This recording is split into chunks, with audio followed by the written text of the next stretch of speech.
Welcome to another edition of the Eye on Life podcast. It is go time with a very, very special guest.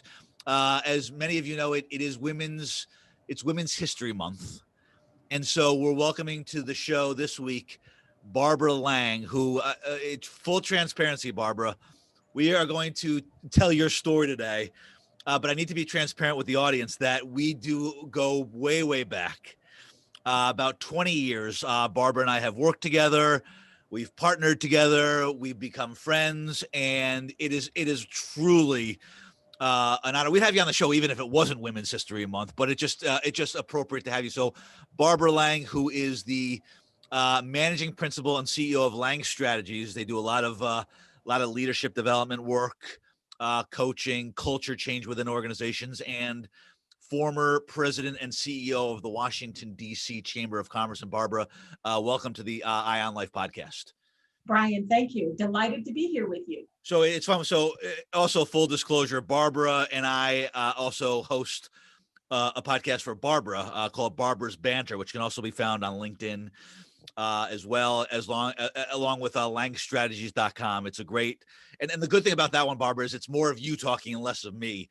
I'm sure more people can appreciate that, but it's an honor to have Barbara. And before we get started and get to know Barbara a little bit, I do want to just a special shout out to our show sponsor, mustny.com.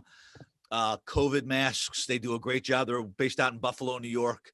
They're keeping everyone safe. They're entrepreneurs. They're good friends of the show. So thanks so much for that.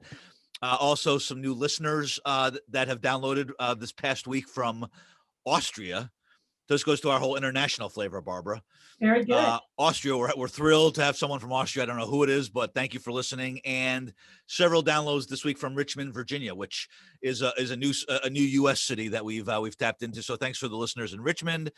And thanks, obviously, to everyone else who listens to the show, follows the show, and all the supporters. We can't do the show without you, and we appreciate it. We also cannot do the show without amazing guests. And I really don't use that term loosely when we talk about Barbara, who is an entrepreneur, the very definition of a leader, the very definition of a friend. And if you ever go to Washington, D.C., the chances are, people think that the most famous person who in Washington, D.C. is the president at that given time. I'm guessing, right? Or when Michael Jordan was playing for the Wizards. Mm-hmm. It's not. It's Barbara Lang. Let's just be very, very clear. So it's an honor to have you on. So I have to ask you a very important question, Barbara, because we've covered this topic on our show several times. And you're a very friendly, nice person, but you're also a leader. And I know that when there's something that is on your mind or something that bothers you, and this is what people respect about you, you're not afraid to speak your mind. Is there anything, especially over the past year, we've all been cooped up. Have there been any pet peeves that have sort of arisen that you've noticed in your world, that's sort of been a product of COVID? We talk about this on the show a lot. People that watch this know that I have plenty of pet peeves, probably too many. But is there anything for you that has arisen over the past year? Like, why does that happen? Why do people do that? It's got to stop now. Well, one of the things, because we've all had to mask up, and not only you're protecting yourself, but when you wear the mask, you're really protecting other people. And as you know, I am a walker. I try to walk 2 to 3 miles a day. The weather is good. And running into people on the street, people are wearing the mask on their chin. Defeats the purpose. Right. Or below their nose, and it drives me crazy. And when I'm running into people, facing them on the sidewalk, what I do is always step aside. And I'm the one. Doesn't matter which way I'm going. I'm the one that always will step in the street or step over in the grass to try to give the 6 feet. Other people are completely oblivious, and they kind of look, well, why is she doing that? Right. Don't you know what's going on in the country right now, in the world, really? Right. And so I think that's one of the pet peeves, the mask. Why do you even have it on?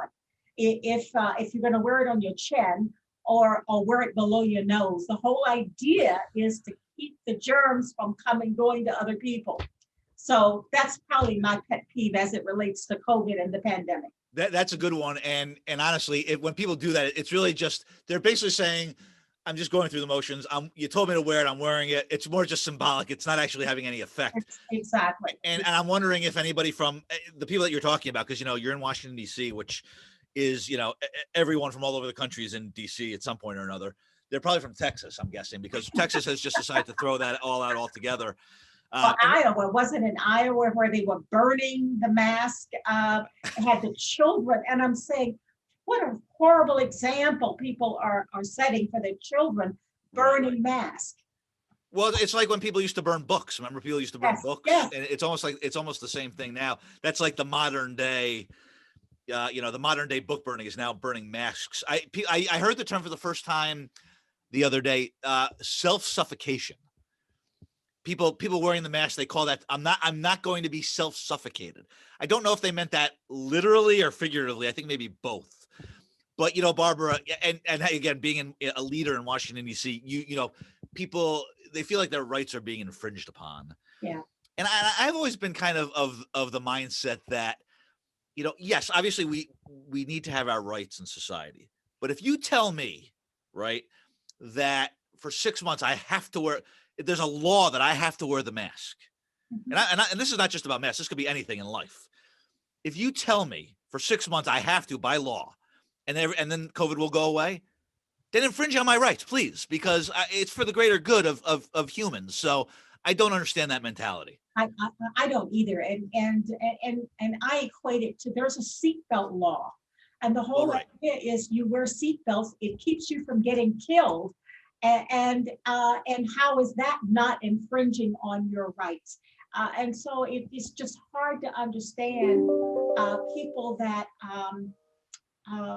it just becomes such a political statement that it just is very difficult to understand how this. I saw a video yesterday where there were 3 young women, I think it was in California, and they were in an Uber, and the driver asked them to put on the mask, and they rejected that, and then went to carry on, tore the guy's mask off, grabbed his cell phone, and I'm saying, who does this kind of thing? Right. This is just so ridiculous. I saw that, and that goes under the category of the world has gone mad. Yes, you're absolutely right. And social media has really done the job of showing all the craziness that's out there. Mm-hmm. It's just unbelievable, and it's remarkable that people act that way. It really, you feel like it's just where are we living? Like what planet are we on? Right. It's the civility. Right. And you mentioned mentioned the I think that the masks have also become a symbol of politics. Mm-hmm. But I feel like, and I want to ask you this, Barbara, is there anything right now that is not political? I feel like, I feel like what you eat is political. What any belief that you have is political. The masks are political. I feel, and you're in DC, which is the political, epicenter, right, of the world, right? Yeah. Is there anything that's not political? It's just everything is driven by politics these days. Very, very little. And one of the things that is so challenging and is so disturbing for me is that you can't just have a difference of opinion anymore. Right. There is no discourse. There is no, let me listen to what you have to say. Maybe you do have some good points to make. And maybe if you listen to me, and even if we come away disagreeing, the vitriol has become so horrible and violent that it is scary. And I've never, ever seen it. I'm a lot older than you, but I've never, ever seen it quite this way. And you just got to say, what's driving all of this? Just the nastiness. Years ago, and I remember when Tip O'Neill was the Speaker of the House, and he was the Democrat, and Ronald Reagan was the president. And they come from very different spectrums of with their ideology. Yet they could sit down and talk through issues and debate and disagree and then go to the White House bar or whatever and have a drink of whatever. You don't have any of that anymore. Right. And it's very sad because who loses in all of this is the American people lose. We're the ones getting caught up in all of this vitriol where nothing gets done. At least nothing gets done certainly on a bipartisan way. Whichever party is in control kind of controls the agenda. But there was always value in both sides having an opinion and debating it robustly. And at the end of the day, you hope that something came out of that that benefited all of us. And today, we don't see that. No, and where it really becomes, and you raise a great point, because where it really becomes combustible as well. And when I say combustible, not just like, mentally and philosophically, but physically, right? Is that so there people won't listen. And then the people on the other side who are talking to the people who won't listen, they're so dead set on trying to change somebody's viewpoint on something. So instead of having so you have one side trying to change, and you get to a point sometimes where you're not going to change somebody's opinion. You could agree to disagree, but you can still have a conversation about it.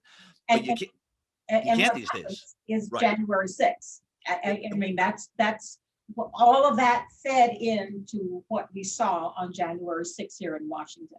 Exactly. And I want to ask you, so, this is actually the most political I think we've ever gotten on the show here, which is actually fun.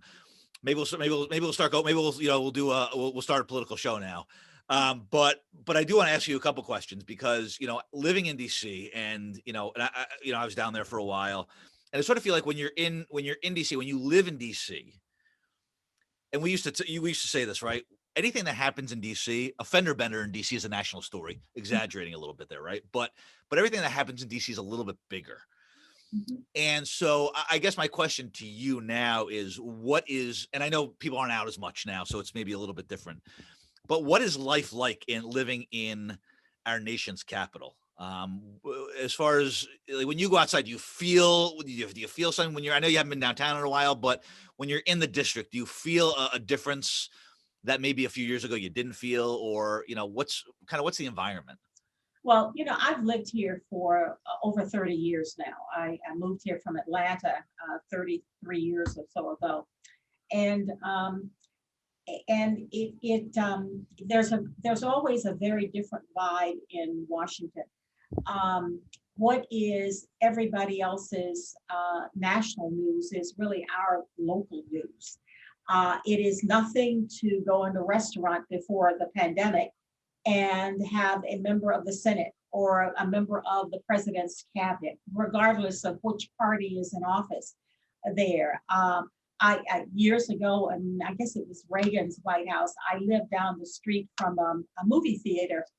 At the time, it's now a CVS pharmacy, but at the time it was MacArthur Theater. And my husband and I went in to the movies one day, and there was George Shultz, who was the Secretary of State at the time, sitting in the movie theater. And the first clue was there was this, black limo outside with the motor running. I said, "Oh, okay, somebody's in here."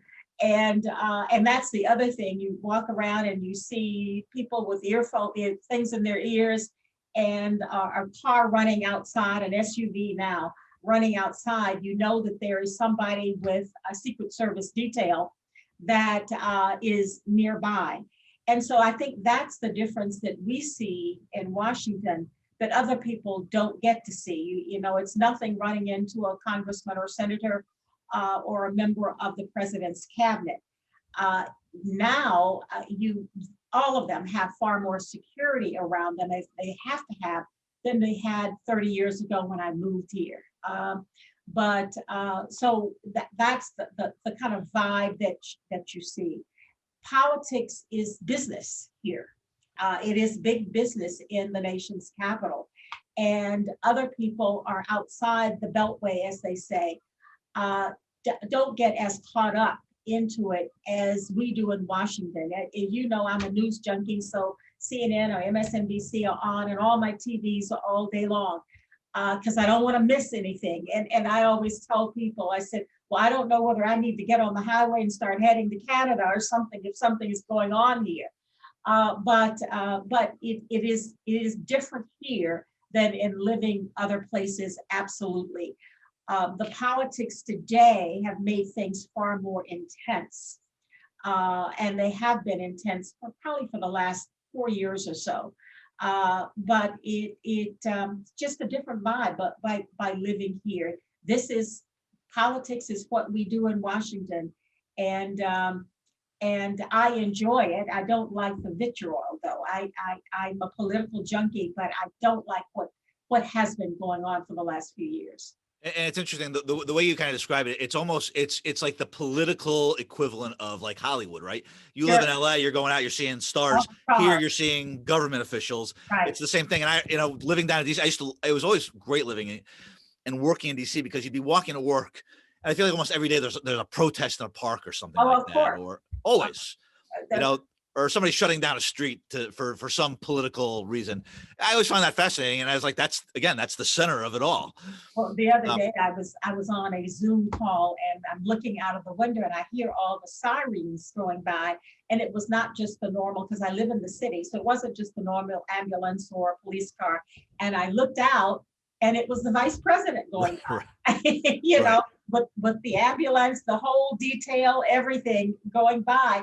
And that happens quite often. And she had been out to NIH, which is kind of up the road in Bethesda on Wisconsin Avenue, which is the back of my condo.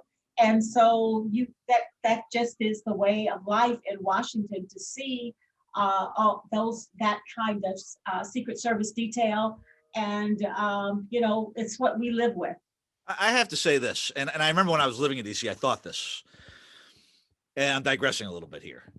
I've never understood the concept of the motorcade, because now let me go here, because I know it sounds like, well, why wouldn't you understand it? All this, you're calling attention. I've always thought it. Now, if I was the director, I'm sure, somebody would be like, what the heck is he talking about? If I was the director of the Secret Service, I would have the president, the vice president, in like a Honda Civic. Nobody would ever know that it's them. But you have a motorcade, you're saying, oh, here are 30 vehicles. I understand that there's 30 vehicles, so which one are they in, right? But you're drawing attention. Here we are, come get. I've just never understood the whole concept of the motorcade. I think it's more like, it's almost like more ceremonial than like security. But I know it is security. I've never understood that. Yeah, and the other thing is they have to shut down the streets when they go by, because so that they don't stop for traffic lights. No, they don't. And none of the other everything else gets shut down when they go through.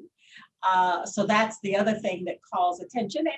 And of course the president. I don't think the vice president is in an armored vehicle, but certainly the president rides in the Beast, and right. It has everything, and can withstand any kind of trauma that could come up.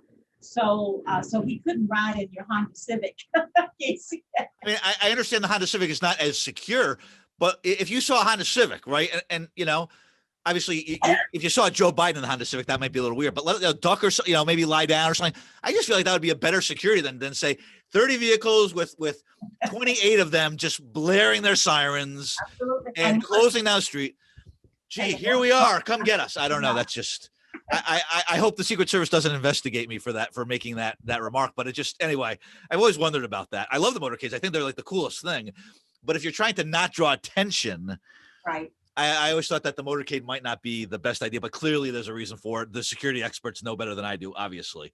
Right. Is it, we've talked about, the work that you do, langstrategies.com is Barbara's company. Barbara's Banter is Barbara's podcast. You wrote it. We're going to talk about your book in a few minutes as well. And, they say, I think actually Frank Sinatra, I think, said, if you can make it in New York, right, you can make it anywhere. Anywhere? I sort of feel like that's DC. I sort of feel like if you can make it in DC, you can make it anywhere. But for you being, and you were the head of the Chamber of Commerce, which puts you, front and center on a lot of very highly emotional and visible issues. Mhm. And now you're now in your business, and you're, in your current business, you are counseling, uh, good leaders who might need help, poor leaders who might really need a lot of help, enhancing people's leadership abilities. How is it? Is it different to be a leader in a city like Washington than maybe other places? I'm not comparing it to New York, because New York, it's true. New York is huge, and there's a lot there. But has DC, has it kind of helped you grow as a leader? I know you were in Atlanta and Jacksonville. Mhm. You grew up in Jacksonville, Mhm. but DC's, I think, is different. How is it different being a leader in DC, and how has that kind of afforded you the opportunity to now counsel others on leadership? Well, everybody in DC thinks they're the most important person around. So Right, that's part of the psychic, the things that go on here. right, Everybody right. wants to be seen, and be seen as the power broker, the rainmaker, if you will. When my husband and I moved to DC 33 years or so ago, and we moved here because my job, I was with IBM at the time, and IBM moved me up here, and my husband was able to get his comparable role with Prudential here. And because we only could move to cities that could accommodate two corporate careers. And when we got here, and we had a 16-year-old daughter at the time, uh, I was here, I don't know, the first year was just horrible, because I thought, I said, and nobody cares about anybody here. It's very cold unless you can do something for them. People were interested in what you did, not who you are, but what you did for a living, and whether they could parlay what you did into something for them. And if they couldn't, then you were just cast by the side. And so I was just miserable, and I said, did we really make a mistake moving to Washington? And it took about a year or so for us to get acclimated. My daughter really got acclimated quicker than we did, and 16 years old is a horrible time to move a girl in particular. And finally, after about a year, Washington kind of grew on us. And I said to my husband, God, well, okay, I'm kind of liking it now. Have we become like those people that we talked about, Right. being cold and insensitive and only caring about what people did, and could they help us? And if not, we don't. I said, have we become those people that we talked about? And he said, no, I don't think so. But we kind of found our way into organizations.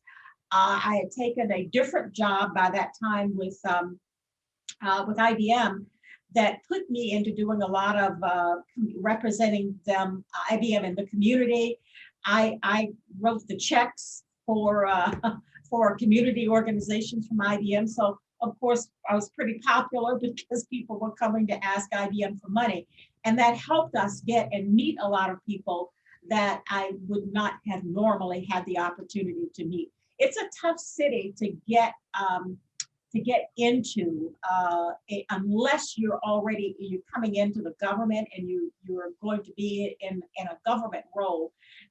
It wasn't an easy assimilation, if you will. Right. It can be cruel, and it can be, people destroy people's careers as a sport here.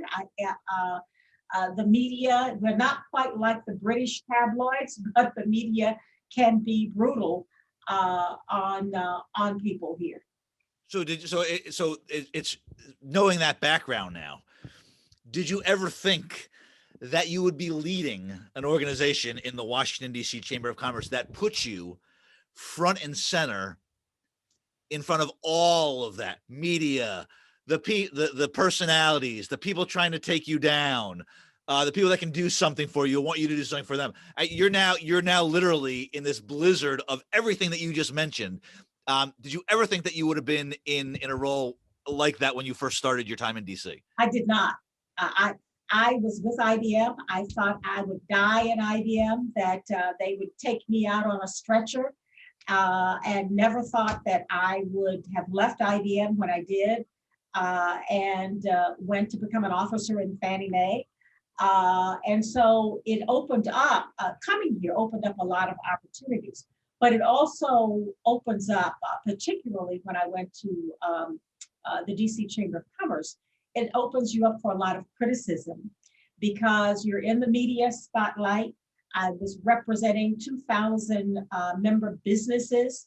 The business agenda did not always align with the political agenda in the city, from the city council, the mayor.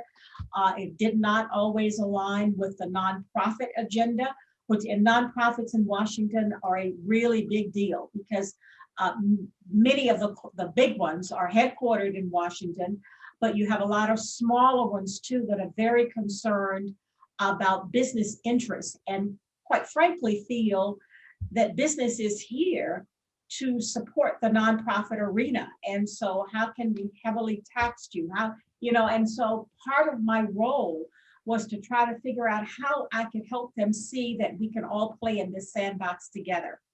And it took, I took a lot of hits.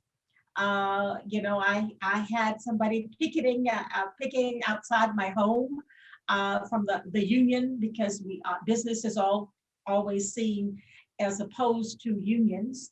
And so, but it kind of goes with the territory. I remember once at a council hearing where I was testifying against a piece of legislation that we considered anti-business.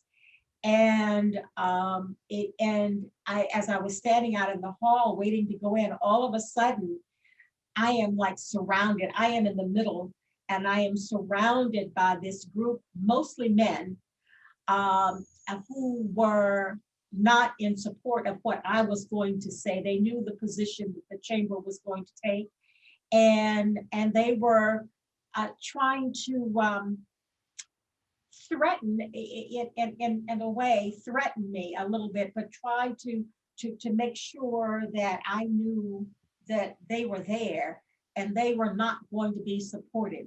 So all of a sudden, my staff that was there, you remember Marco, all of a sudden started moving in to try to get me out of the middle of this ring. I mean, no blows were thrown, and it ended up that a couple of those people that surrounded me at another time protected me. So, I tried to make sure that I could find common ground. We can't support this, but let me tell you what we are willing to do. And I thought that one of the things I was particularly good at is trying to find compromise with organizations and industries that were not necessarily aligned with the business agenda. In a situation like that, and I'm going to ask you this more generally, but that's a really good example. Not only working in DC and the pressure cooker that it can be, but you've obviously had to make tough decisions, which I'm going to ask you about that in a second.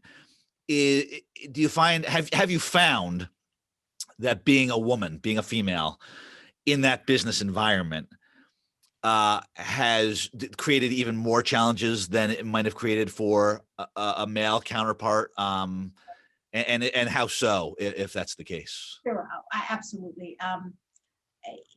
I was the first woman to head the DC Chamber of Commerce.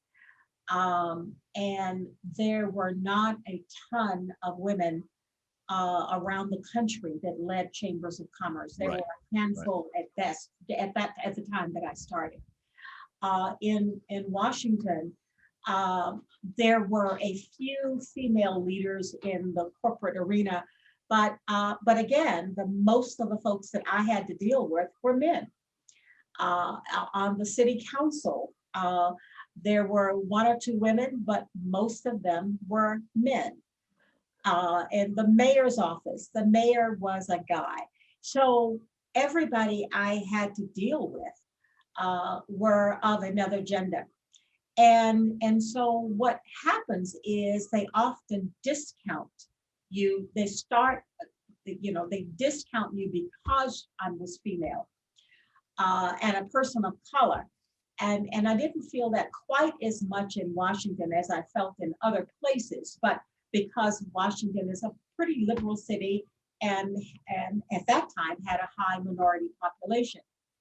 But the female part, you would sit in these meetings with other executives and all, and I would offer a suggestion, and they kind of just gloss right over it and go to somebody else, and then somebody else would say the same thing, and I would say, "Excuse me, didn't I just say that?" I mean, I would call them on it. You have to call them on it because so many times they don't even know that they're doing that. It's not intentional.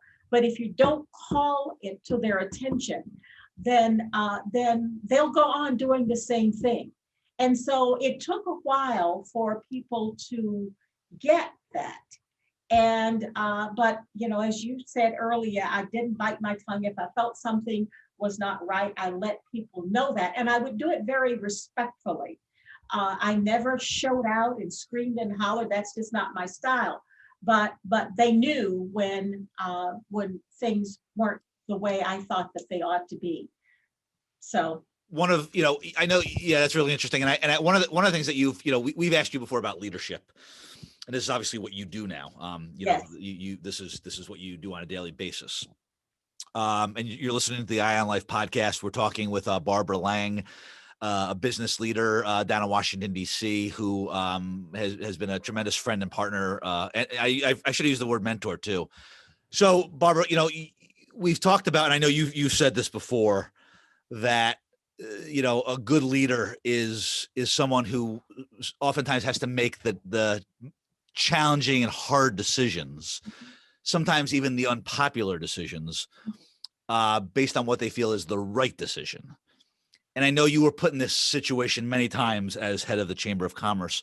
Is there one, I know there's a lot, but is there one decision that you remember making that really weighed on you, almost losing sleep over it, but that you truly believed it was the right decision, but you knew what the ramifications would be from external perspectives, external audiences, anything that kind of arose in your time at the Chamber? There probably are a couple, but one was the baseball coming to the nation's capital. And I initially, on behalf of the chamber, opposed that. And you remember that well. And I opposed it because of the way the city had opted to pay for the $800 million stadium that Major League Baseball was saying they had to have for the team coming from Montreal to Washington, was through a baseball tax on all businesses in the city. And I felt very strongly that small businesses should not have to pay that tax. And so when everybody was so exuberant, ready to give up their firstborn child to bring baseball to the city, I stood up to the mayor at the time and said, we cannot support that. And I got a lot of flack. I cannot, people were stunned. People were upset with me, calling for me to be fired from the chamber. All sorts of stuff. And I said, this is why, and I gave my rationale. And finally, what we got out of it is that businesses with $6 million or less of gross receipts would not be taxed. And I was willing to live with that. But it took a few weeks and a few agonizing moments to stand up and say, because we knew that baseball would be a boom for the city, as it has been. It's been great for the city, but we couldn't have a small consulting firm like mine, as an example, to have to pay the baseball tax. And so that's one of the things that I remember that was the most controversial and most visible. And you before you mentioned the word compromise, and that was a perfect example of how you were able to kind of bring the sides together and come up with a compromise. Obviously, anybody who follows baseball knows the Nationals did end up coming to DC from Montreal, Right. but I do remember that because that was when we were together there, and Right. it was un-American, and Barbara Lang hates baseball, and Right. Barbara Lang's preventing our team from getting our Senators team back from. I remember that. It was very unpopular, but it was the right decision for you. You were an advocate for the business community, and if you had just said, yes, let's bring the team here, everybody would have been happy. Well, not everyone, but a good portion, the majority would have been happy with you, but then you would have been sacrificing your advocacy for the business community. So I think that's a great example of that kind of leadership. I want to ask you this. We're going to get you back on again, because there's a ton to talk about that I'm not going to get to cover here today. But I do want to talk a little bit about race. Yes. And I know it's a full show. We're not going to give it its due time here, but I do want to at least address it with you. Because you said something several months ago that has stuck with me. I've been thinking about it ever since. And I'm going to say that in a second here. But you're an African-American woman who grew up in the Deep South. And this whole race issue, it's been going on obviously for a long time, but it started at a very young age for you. And I know it involves pencils, a bus, and a very unhappy gentleman. Yes. And I would be remiss if I did not have you give the summary of this story to the Eye on Life podcast audience, because it's one of my favorite stories of all time. And I want to build, after you tell the story, I want to ask you a couple questions, but tell us the story about the little girl on a bus in Jacksonville, Florida, in the Deep South during racial tensions, and the experience that you had on that bus. Yeah, it's very memorable and is obviously a chapter in my book. I went to a private school when I was a little girl, and I was 8 or 9 years old at the time. And the school was a school for girls, and it was across town from where I lived. So unless I could talk my dad into taking me to school, I rode the city bus. And most of the students did. The day students, they had dormitory students too, but most of the students did ride the city bus. This particular day, it was after school, so 3 to 3:30 time frame, and I had gotten on the bus to come home. And I would always have to transfer downtown. So you take one bus and go downtown and then transfer to another bus to go to my house. So I was on the first leg of that from the school. And I got on the bus, and there was a sign on the bus that we all remember back in that age that said, white seat from front and colored seat from rear. Well, I got on the bus, and the only seat that was available was that long bench seat behind the driver. So I sat there. A couple of stops later, a man got on, and to this little girl of 8 or 9 years old, he looked gigantic. He may not have been, but that's how he looked to me. Was white, fat, and with a cheap seersucker suit on, as I remember. And he got on, put his money in the coin collector, and looked around, and then he didn't see another seat. So he came to me and said, "You need to get up. Your kind belongs in the back." And I said, "No, I was here first. I'm not getting up." And he proceeded to tell me no, that I needed to get up because he wanted that seat. And when I refused, and my heart was like pounding, you can imagine. And I have to give a little bit lay of the land. The bulk of the bus, or a large part of the bus, were people of color that did domestic work, and they were on their way home. So you could see a little bit of tension starting to mount by other people on the bus. And so the guy said, "Well, if you're not going to get up, I'm just going to sit on top of you." So he proceeds to turn around and starts to sit his rump down on this little 8 or 9-year-old girl. And I had sharpened my pencils that day, as I do in the afternoon, for my homework that evening. And I had them in my hand. So when he started to sit down on me, I just set the pencils on my knee, and he sat on the pencils. and the lead popped off in his rear end. And he jumped up, he's red faced, he's angry. I mean, he like spouting obscenities. And the people on the bus were really very, very nervous. By this time, the driver was concerned. So he pulled the bus over to the side and got off to one of those phones. And this was before cell phones. Right. Got off to a phone that he could call the office and tell them what was happening. The driver never said anything to me, by the way. He never asked me to get up or anything. And so pretty soon another bus came up behind. So the driver had this guy get on the other bus. And so when I got home that afternoon and I told my mom and dad what I'd done, my father was furious with me because he said I could have been hurt. You know, you don't do that. And I kept saying, but I was right. I was there in that seat first, and that was my seat. How dare he tell me to get up? Right. And so that's the story of the little girl with the pencils and the big white fat man. So and a leader was born. Right, here we go. That prepared you for the Washington Nationals debate in DC. So. That the debate in Washington was nothing compared to that. And it's a great story because it represents so much. But you did say something recently that I found extremely profound, but also extremely frightening. Because you mentioned that you're just that situation, and I'm sure there were other instances where you dealt with things that were similar to that. That's a great story, but also an important story, not just a fun story to hear.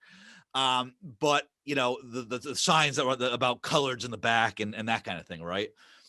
And we're talking about the Deep South here, so this is again, ground zero of racial tensions and that kind of thing.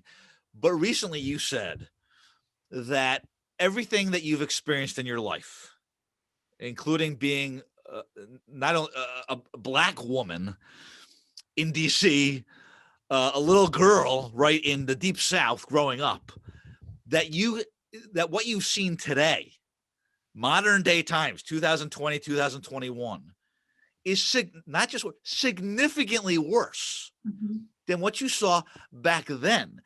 And we've all seen the footage, the disgusting and disheartening footage of the way Blacks were treated back then, with the fire hoses and the signs and the discrimination and the ignorance and all that.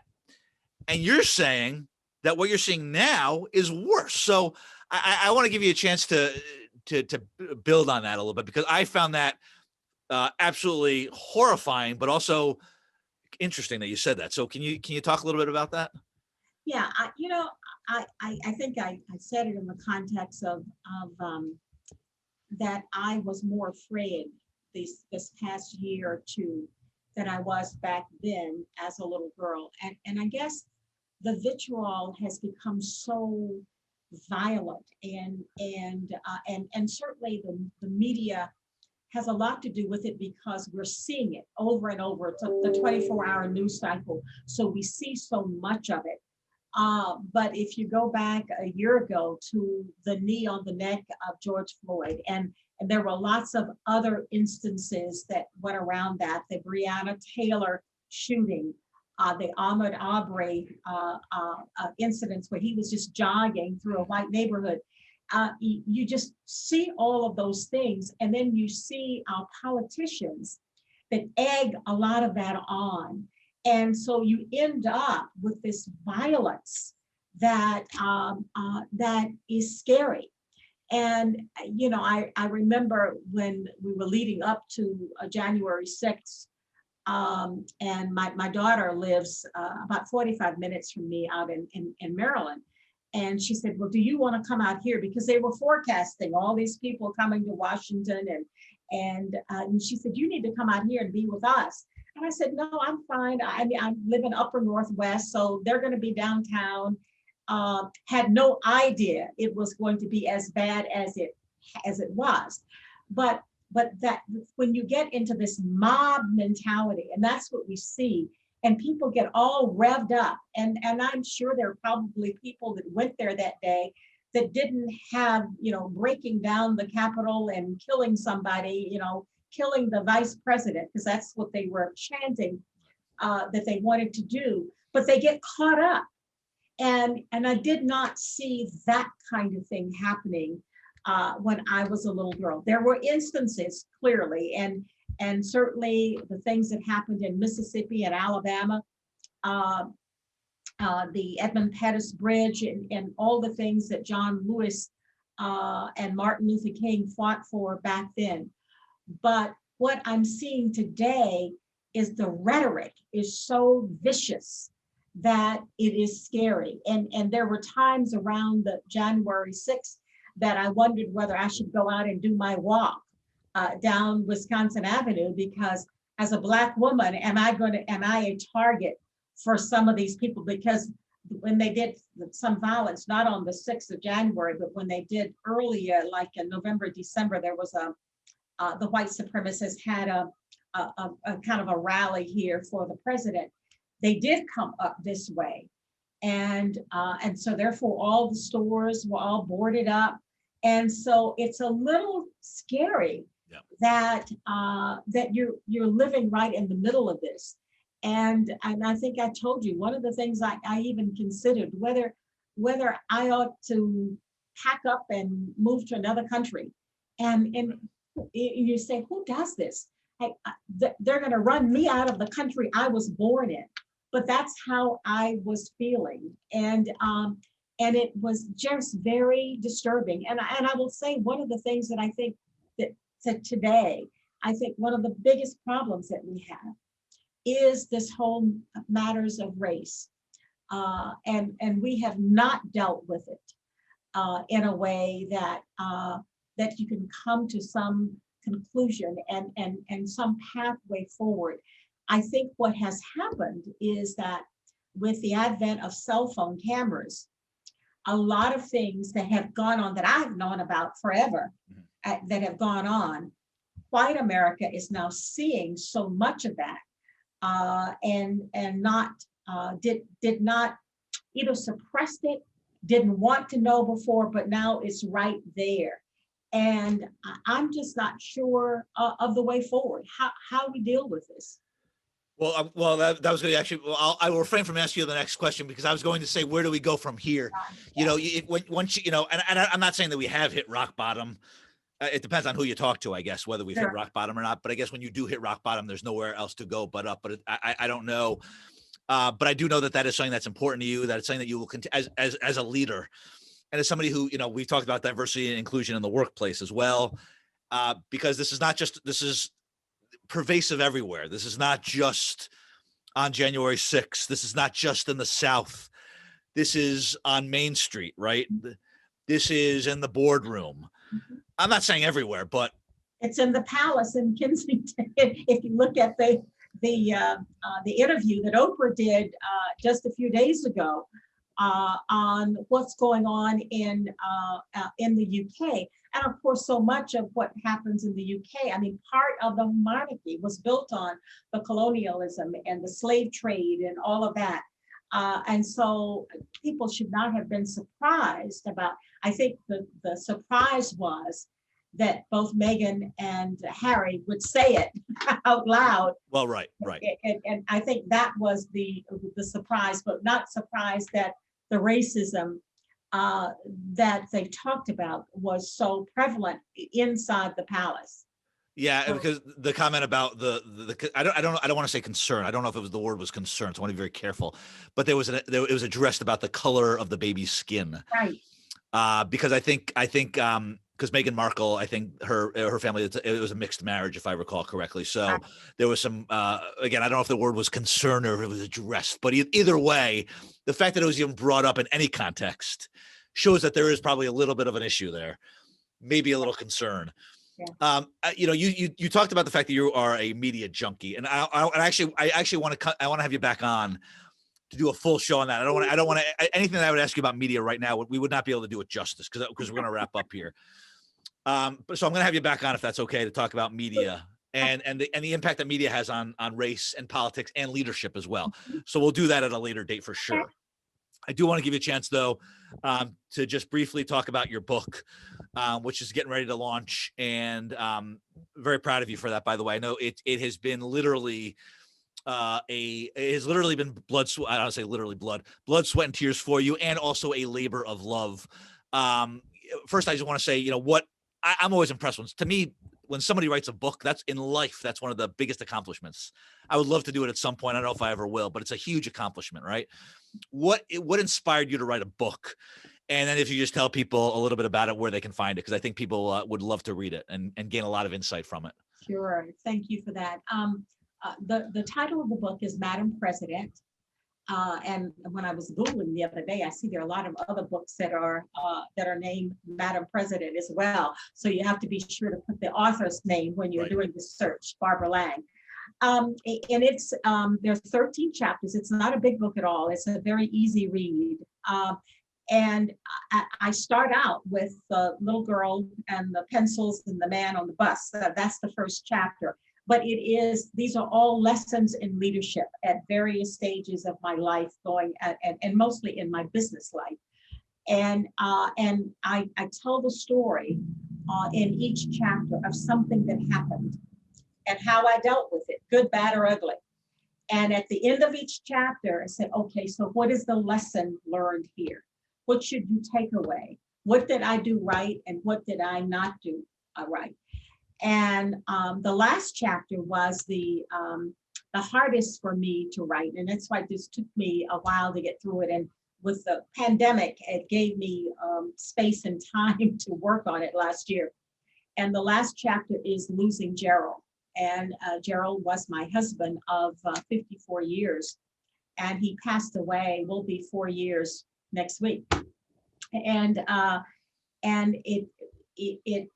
we were partners in this consulting firm.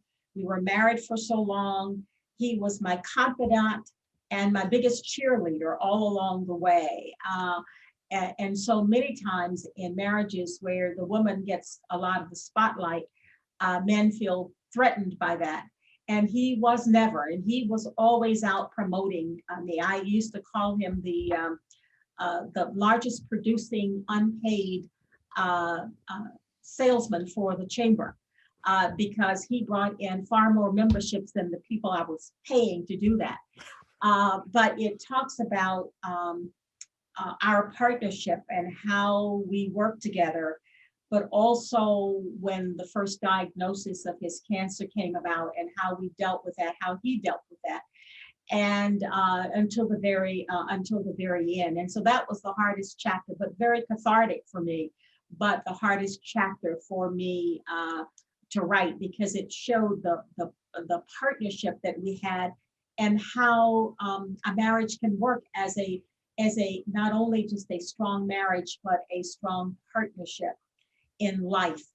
And I miss him terribly. It's a big void out of my life and always will be. And you've been very open about talking about Gerald, who and I've said this to you before. Not everyone, in who's listening to the show has heard this.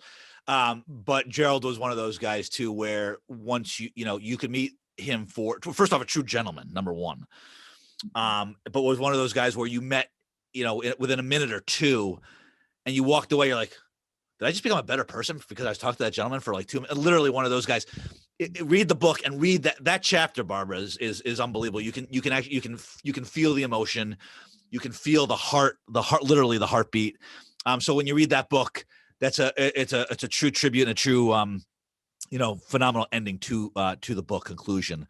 And I actually did want to talk to you a little bit more about Gerald, but we'll save that because I want to give that due diligence on the next show, because the relationship was amazing. And it did play, I think it did play a lot of role in your work life, in your personal life, and who you are.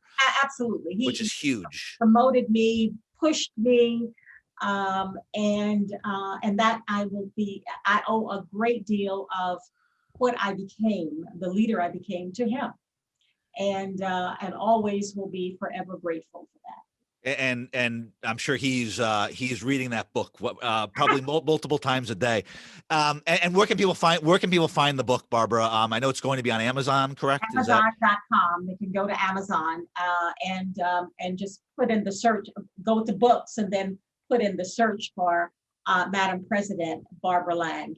Just be sure you put my name, otherwise you'll get this whole list. I didn't realize there were so many books named Madam President. Right. So, yeah. This is of all the books named Madam President, this is the one to read.